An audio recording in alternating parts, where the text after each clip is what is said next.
So who actually pays the real estate commission?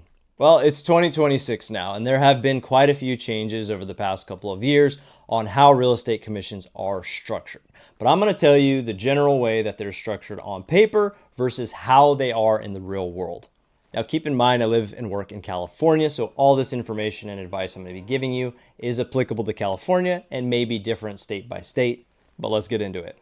Here in California, the way the contracts are written now is a listing contract between a seller and a realtor is only going to outline the commissions that the seller is paying for their own agent, paying them to get the house ready, to market the home and get it sold. Now, buyers need to sign an agreement with an agent that they want to work with to represent them in the buying process.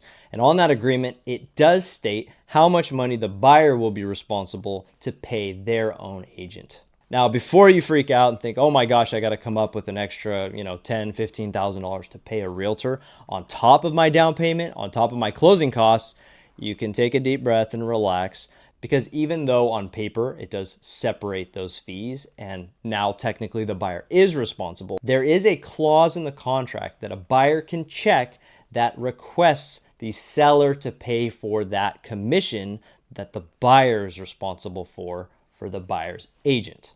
And here in California, yeah, it's still prevalent that sellers are covering that cost because it just makes it a lot more difficult when buyers have to come up with that extra money.